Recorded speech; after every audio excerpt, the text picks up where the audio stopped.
नमस्कार दोस्तों। तो कैसे हैं आप लोग। आपके और हमारे चैनल फैक्ट्स एंड रिव्यू में आपका स्वागत है। दोस्तों, आज की जो वीडियो है, जितने भी वीडियोस YouTube पे अपलोड करी हैं और जो आज की वीडियो है वो सबसे अलग है। आज की इस वीडियो में हम बात करेंगे एक सीख की। ये वो सीख या वो लेसन्स हैं जो हमारे पेरेंट्स से हमें मिलती है। आपने ये बात अक्सर सुनी होगी कि इस दुनिया में किसी भी इंसान के जीवन में सिर्फ माँ बाप ही ऐसे लोग होते हैं जो अपने बच्चों के हित के अलावा कुछ और नहीं सोचते हैं। और ये बात सच भी है। अगर हमें वो कोई चीज़ नहीं करने को बोलते हैं या मना करते हैं तो कहीं ना कहीं वो अपने अनुभव से ये चीज़ कहते हैं। कहीं ना कहीं उन्होंने हमसे ज़्यादा दुनिया देखी हुई होती है और वो नहीं चाहते हैं कि उनके बच्चों को कभी कोई प्रॉब्लम हो। हम अक्सर अपने बड़े होने और समझदार होने का दम भरते हैं और माँ बाप का भरोसा न करके खुद ही अपने फैसले लेने लगते हैं, जिसके परिणाम कभी कभी इतने ज्यादा खतरनाक हो जाते हैं जिसकी हम और आप कल्पना मात्र से ही डर जाएं। दोस्तों, मैं बात कर रहा हूँ आफताब और श्रद्धा केस के बारे में। यहाँ मैं हिंदू मुस्लिम सिख ईसाई की बात करने नहीं आया। ये कहानी हर उस घर की हो सकती है जहाँ पे इंसान रहता है। दोस्तों, आज का दौर 4G 5G का दौर है। एक स्मार्टफोन भी हम तब तक नहीं खरीदते हैं जब तक कि उसके सारे फीचर्स ना जान लें, उस फोन का फीडबैक ना जान लें, उस स्मार्टफोन से रिलेटेड कई सारी अनबॉक्सिंग की वीडियोस ना देख लें यूट्यूब। लेकिन किसी इंसान से दोस्ती करते समय हम कुछ भी जानने की कोशिश नहीं करते। थोड़े बहुत पैसे हाथ में आ जाएं तो हम खुद के मालिक बन जाते हैं और अपने बड़ों की बातों को अनसुना कर देते हैं। खास तौर पे सभी बच्चों और टीनेज के लोगों को मैं ये बोलना चाहता हूँ कि ट्रस्ट योर पेरेंट्स। प्लीज अपने बड़े की बातों का विश्वास करना सीखें, उनकी बातों को सीरियसली लेना सीखें। आखिर में उनकी बात मान के आप उनको क्या ही दे देंगे और उनको भी क्या मिल जाएगा। लेकिन अगर आपने अपने माँ बाप की बात सुनी तो भविष्य में होने वाली अनहोनी से आप बच जाओगे। आफताब श्रद्धा का जो किस्सा है उसके बारे में मुझे कुछ नहीं कहना है। आप सभी ये सारी चीजें न्यूज में, अखबारों में देख और पढ़ रहे होंगे कि श्रद्धा ने अपने पापा के मना करने के बावजूद आफताब का साथ चुना और श्रद्धा के टुकड़े टुकड़े करके उसे जंगल में फेंक दिया गया। मैं आजकल के माता पिता जो हैं उनको भी कहना चाहूंगा कि उनकी जिम्मेदारी भी उतनी ही बड़ी है जितने की आपके बच्चों की।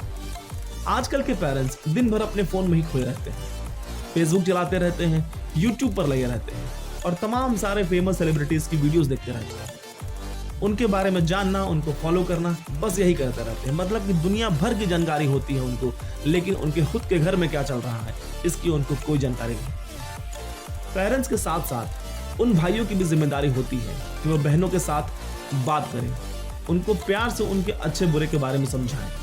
यहाँ मैं रेस्ट्रिक्शंस लगाने की बात बिल्कुल नहीं कर रहा।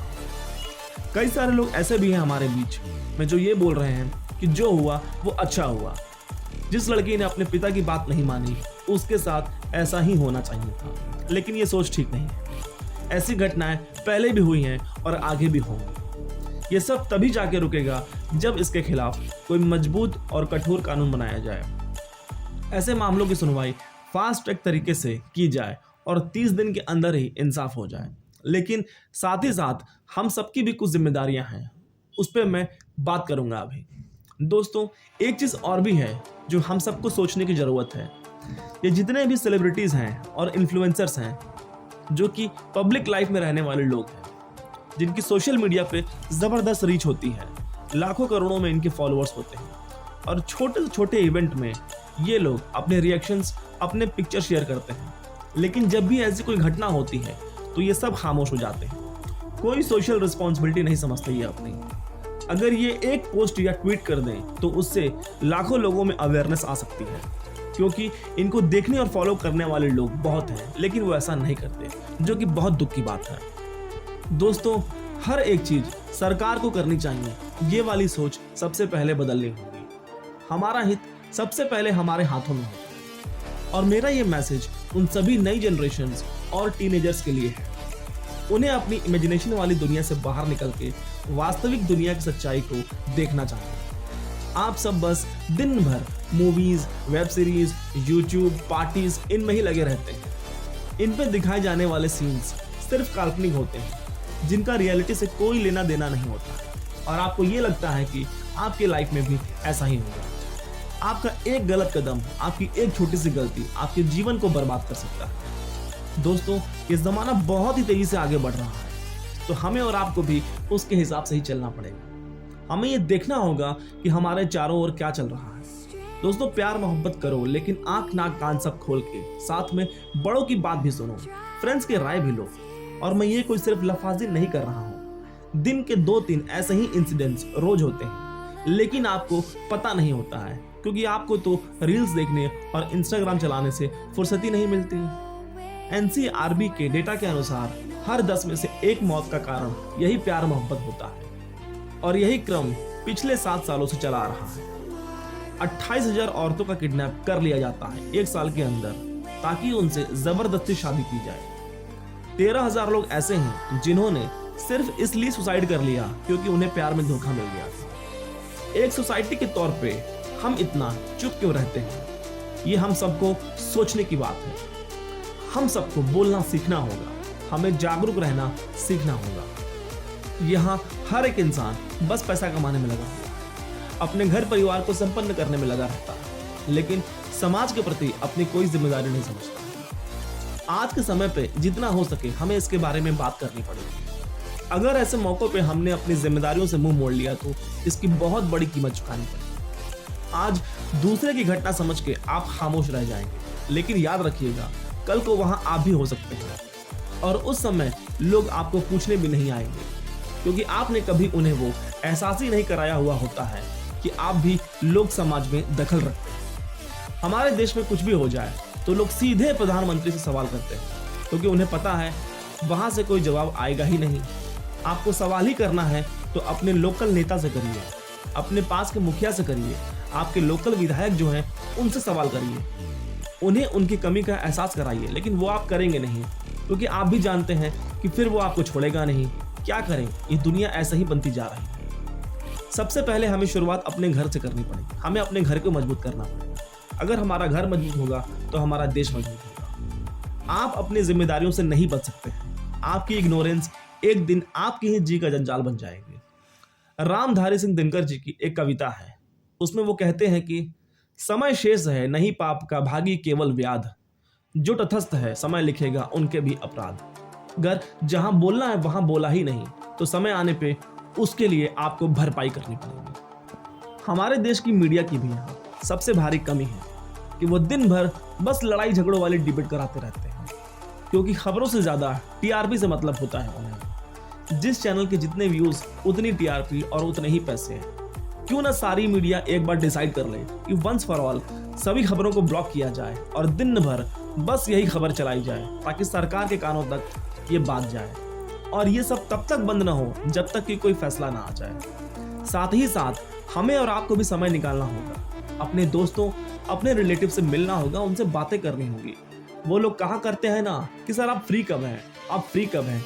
दोस्त, यहाँ समय किसी के पास नहीं होता है, समय निकालना पड़ता है। फ्री तो आप उसी दिन होंगे जिस दिन इस दुनिया को अलविदा कह देंगे। आज आपको क्या करना है वो फैसला आपको लेना है। बातें तो बहुत सारी हो गई, अब कुछ समाधान यानी सॉल्यूशन की बात कर लेते हैं। सरकार का जो काम है वो तो वही जाने, लेकिन हम सब क्या कुछ कर सकते हैं ये हमें देखना है। और मेरी ये बातें खास तौर से बच्चों और युवा साथियों के लिए है। सबसे पहले तो आप जितने भी ये सोशल मीडिया इन्फ्लुएंसर्स हैं, टिकटॉकर्स हैं, सेलिब्रिटीज हैं, इनको फॉलो करना बंद कर दीजिए। यकीन मानिए पूरी जिंदगी आपको इनसे कुछ नहीं मिलेगा जो आपके जीवन को 1% भी फायदा पहुंचाए।